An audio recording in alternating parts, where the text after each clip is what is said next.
Tiga. Assalamualaikum warahmatullahi wabarakatuh.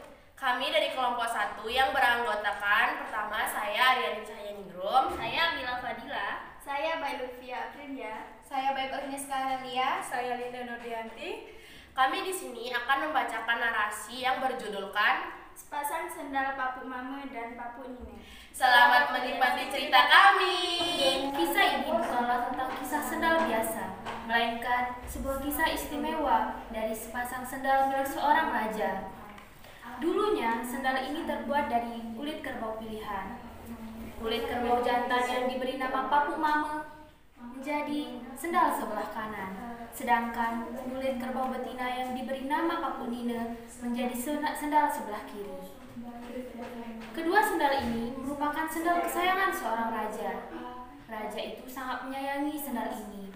Bahkan, raja selalu menggunakan sendal ini walaupun ada begitu banyak sendal istana. Sehingga sendal ini menjadi lusuh dan bahkan berbau. Tentu saja, tikus-tikus suka sekali mengendus-endus baunya. Inilah yang membuat sepasang sendal ini merasa sangat jijik. Ih, dasar tikus rakus. Apakah dia tidak pernah diberi makan sehingga dia terus mengendus-endus kita? Jangan-jangan dia akan memakan kita lagi, kata Papu Nine. Iya, benar. Dia terus mengendus-endus saja kepada kita. Apakah kita harus jadi tikus juga agar bisa membalas perbuatan buruk mereka kepada kita? Kata Papu Mame. Mereka berdua berdoa kepada Tuhan agar mereka diubah menjadi tikus yang mampu memimpin sebuah istana.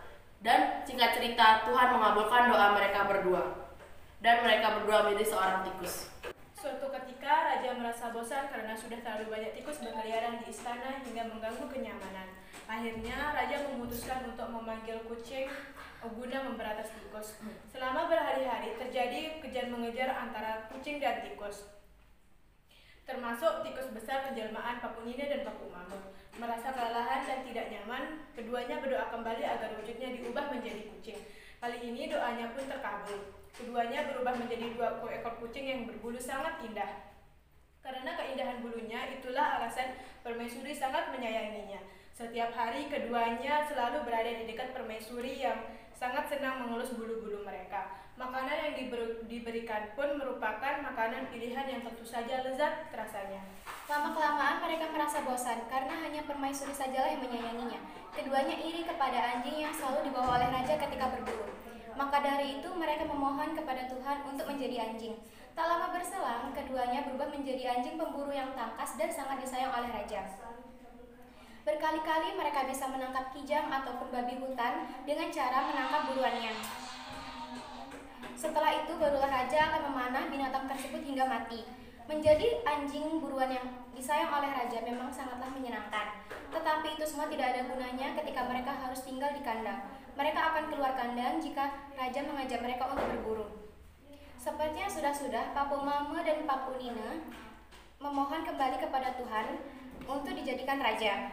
Permohonan mereka pun dikabulkan. Kini kedua suami istri itu menjadi raja di kerajaan baru. Pada awalnya mereka menikmati kehidupan mewah sebagai raja. Lama-kelamaan berbagai masalah mulai muncul dari dalam kerajaan maupun dari luar kerajaan. Hingga suatu ketika kerajaan baru diserang oleh kerajaan Lombok. Karena jumlah prajurit yang tidak seimbang, maka kerajaan baru dan mudah dikalahkan oleh kerajaan Lombok. Raja Papu Mame dan permaisuri Papu Nine melarikan diri ke tengah hutan. Hidup mereka terlunta-lunta. Hingga pada akhirnya, keduanya sudah tidak tahan lagi menjalani kesulitan hidup. Keduanya berencana untuk berdoa pada Tuhan. Istriku, setiap kali kita berdoa, selalu dikabulkan oleh Tuhan. Alangkah menyenangkan seandainya jika kita menjadi Tuhan, kata Papu Mame pada suatu hari. Maka keduanya kembali berdoa, ya Tuhanku, selama ini Engkau sungguh baik kepada kami. Sekarang kami kembali memohon kebaikan-Mu. Jadikanlah kami Tuhan seperti halnya diri-Mu.